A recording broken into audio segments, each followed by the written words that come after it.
What's going on, chat? Welcome back to the channel. It's your boy Recon here, and today we will be strolling through the UFC graveyard, visiting the tombstones of some truly dead careers. It's time to pour one out because we will be discussing 5 fighters who, for various reasons, destroyed their legacies.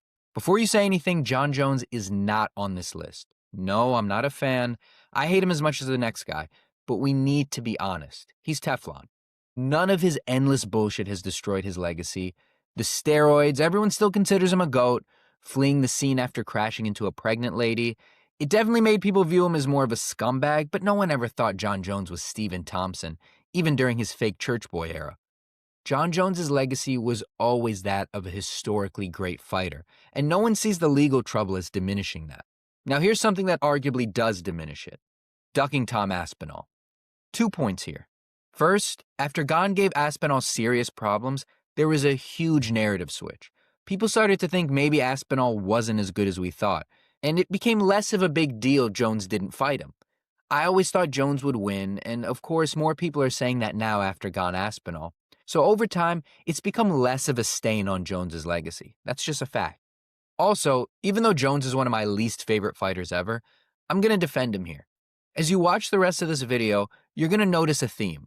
Older fighters playing the risky game of taking on young up-and-comers when they should have just retired to protect their legacy. I could list examples, but I don't want to spoil what's to come. Why didn't he just hang it up, bro, is what we always ask ourselves. Yet that's actually what Jones did, and the entire fan base was pissed at him for it. Obviously, I can't defend Jones selfishly putting Aspinall's career, and arguably the entire heavyweight division, on hold for a year. But I think that even if Jones had ducked Aspinall, retired, and vacated much earlier, everyone still would have flamed him. Ultimately, though, it didn't affect his legacy that much, so he doesn't make this list, not even as an honorable mention. Here's who I picked as honorable mentions instead, in no order. Israel Adesanya, my king. In Big 2025, it's easy to let his title reign fade from view. 5 straight defenses at middleweight. No, I'm not one of these Izzy fans who counts the first Whitaker win as a defense. He then loses the belt to Pereira, a loss that only seems to age better over time. Then he wins it back in heroic fashion, becoming the only person to finish Pereira in the UFC. At that point, no one questioned he was one of the 2 greatest middleweights ever. If you're Kenny Okoye, you probably thought he was number 1. Then came a stretch of history so tragic, we simply refer to it as the last 3. Up there with the Irish potato famine, the Iraq War, when Fred was most subscribed on YouTube, this was a horrible time. 3 straight losses, each one more brutal than the last. And when Izzy lost to DDP, it was truly a changing of the guard. Because now a lot of people put DDP above him in terms of all-time middleweights. But the reason Izzy ultimately doesn't make the top 5 is because he only lost to the best. He's still ranked number 6 at the time of making this video. Seeing his name below Brendan Allen's does hurt, but I'm not ready to see my GOAT retire just yet. I do think there are fun matchups left for Izzy, even if I don't see him making another run at the belt, but that's for another video. Okay, next honorable mention. Anderson Silva. I have less to say about this one. It's pretty straightforward. Legend of the game. No one cares that he popped. The thing that would taint his legacy are the losses. Only 1 win in his last 9 UFC fights. Some of those losses are excusable. A 48-47 to Bisping, who went on to become champion, in a fight a lot of people thought Silva won. The loss to Izzy, losing to DC up a weight class. But regardless, the fact is that literally no one holds any of those late-stage losses against him. The impact on his legacy was minimal. Everyone except like Lucas Tracy still considers him a GOAT. Not even losing, I put that in quotes, to Jake Paul really did much. So the truth is, Silva shouldn't even be an honorable mention, but I included him as one because I figured you'd all be like, where's Silva, if I didn't. For our last honorable mention, we have Tony Ferguson. That's right, he didn't make the top 5. But Recon, he has the longest losing streak ever. Okay, first of all, rude of you to bring that up, and rude of me to say what I'm about to. He had no legacy to ruin. I don't hate Tony, I wish him all the best, especially with the mental struggles he's gone through. We all loved seeing him stop that TikToker who does food reviews, but his UFC career? An interim belt he won over Kevin Lee and 3 notable wins over guys everyone beats. Go watch Prime Tony and tell me he passes the eye test. A tough guy for sure, but you don't really see skills. Tony was always a fan favorite, and that alone helped preserve his legacy. But the real reason we don't hold the losses against him is because we never rated him that highly in the first place. Sorry. Now, without further ado, let's get into the actual list, the top 5 fighters who destroyed their legacy. Coming in at the 5 spot is someone who's been in the news recently. He had an interview with Ariel Helwani that got a lot of people talking. The former heavyweight champion, Mr. Francis Ngannou. The truth about Francis is that, to misquote Habib, he chose money over legacy. Francis KOs Stipe, the consensus heavyweight GOAT, for the title, then defends against Gane, showing there's more to his game than just power punching. At that point, he was well on his way to heavyweight GOAT status, especially if he'd fought and beat John Jones. But honestly, even with 1 or 2 layup defenses, he would have had a good case. Blades twice, Arlovsky, Overeem, Kane, Junior Dos Santos, Stipe, Gane, add a defense or 2 and he's right there, if not obviously clear of the pack. He could have done that. Instead, Francis gave up his prime to chase money fights in boxing. We know how that went. He lost both, a good showing against Tyson Fury, followed by a brutal second-round knockout to Anthony Joshua. Then Francis returns to MMA, this time PFL, knocks out Renan Ferreira in a round, and we thought, is this how the story ends? Is Francis going to become a star outside the UFC? Well, that was 14 months ago, and he hasn't fought since. And the truth is that at this point, we've all kind of forgotten about him. That's what happens when you think you're bigger than the UFC. I hate saying it, but it's true. Unless you're Conor McGregor, you can't leave the UFC and be just as big a star. He's the only one who can do it. And Francis learned that the hard way. There were things Francis did over the years to create a legacy as not just a great fighter, but a humanitarian. He briefly championed the cause of lower-level guys making peanuts on the prelims and not getting health care. But that humanitarian label never stuck. Because by now it's clear that was just a tactic to undermine the UFC, which he was actively battling at the time. Now that the battle is over, Francis doesn't mention those struggling prelim guys anymore. Francis strikes me as a guy who's about his money and was always out for himself. In the end, he got what he wanted, earning tens of millions in boxing, but it cost him his legacy.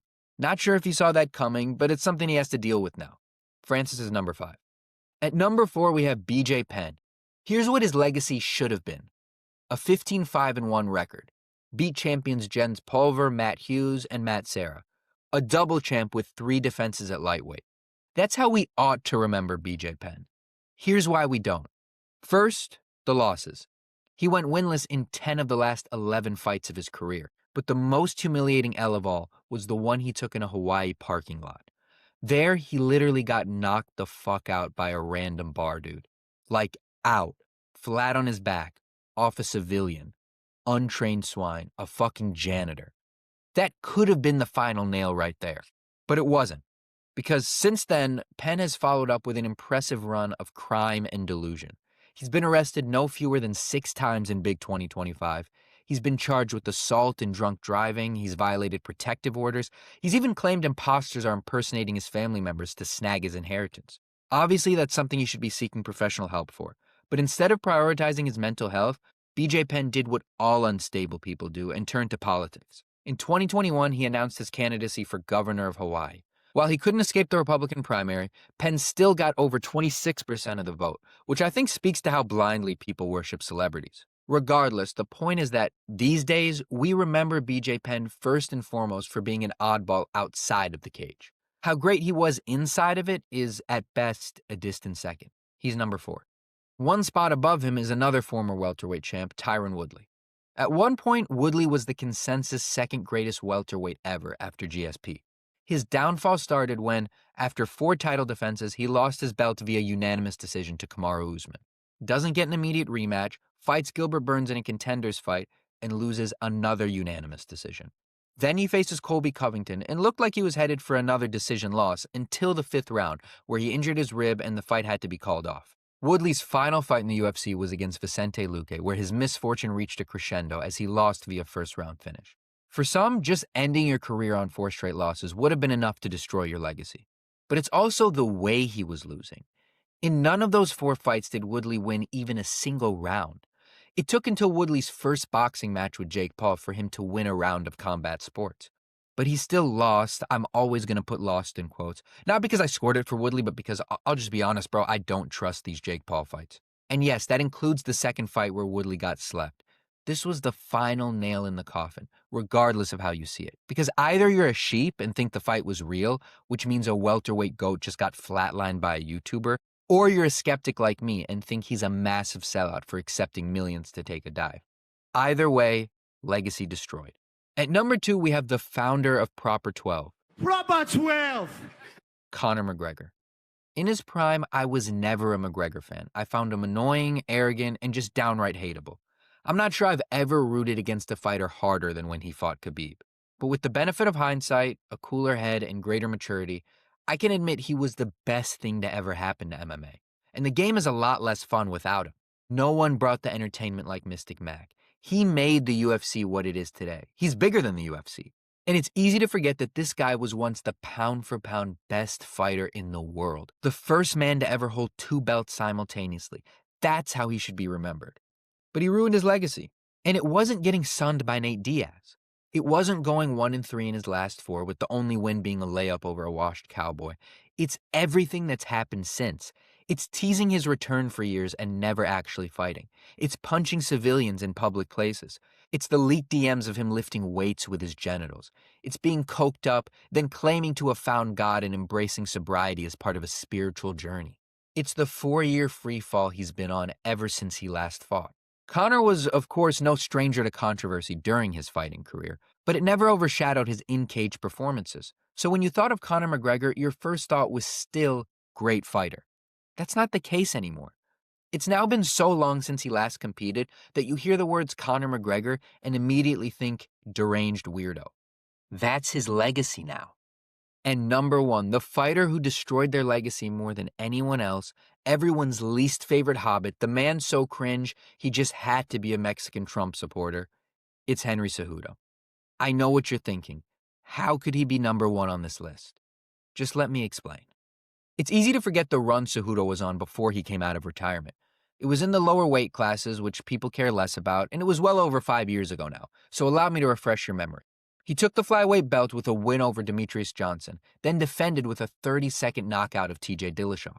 While still the flyweight champ, Cejudo moved up to claim the vacant bantamweight title with a third-round finish over Marlon Moraes at UFC 328. This made him one of just 3 male fighters ever to hold 2 belts simultaneously. Cejudo then defended his bantamweight strap with a second-round knockout over Dominic Cruz and called it a career. At that point, Cejudo, who was an Olympic gold medal wrestler, was in the conversation for greatest combat sports athlete ever. Genuinely. I know that's hard to believe now, but that's how people were talking. He should have called it a career there, but he's an addict. So Cejudo comes out of retirement 3 years later to reclaim his bantamweight title against Aljamain Sterling and loses by split decision. Okay, now retire. It's an excusable loss. You dropped a close decision to someone who, at that point, a lot of people were calling the divisional GOAT. Escape with your pride. But the problem with that loss is exactly what I just said. Cejudo fought the arguable divisional GOAT in a close fight, which kept his hope of regaining the title alive. He then signs to fight Merab in February 2024, where, after a good first round where he rocked Merab, goes on to lose a 29-28 decision. Retire, Henry. Call it a career. It's fine. So he takes a year off. In that time, Merab not only wins the belt, but defends with Umar. More false hope for Cejudo. The guy you, in your own head, fought close is already getting shouts for bantamweight GOAT. You've still got it, Henry. So he fights Song Yadong and loses a technical decision after an eye poke renders Cejudo unable to continue. But Song is a top guy, and if I could have continued, I would have beaten him anyway. So he takes another fight against an unranked Peyton Talbot. At this point, Cejudo's double champ status and case for greatest combat athlete ever, it's already long forgotten. A distant memory at best. But to really kill his legacy dead, he got masterclassed and dominated for 3 rounds by a dude who paints his nails. At least you got a $50K bonus. Hope it was worth it. So that's my take, the top 5 fighters who destroyed their legacy. Let me know what you all think in the comments below. Like and subscribe. That's it from me. Meeting adjourned. All right.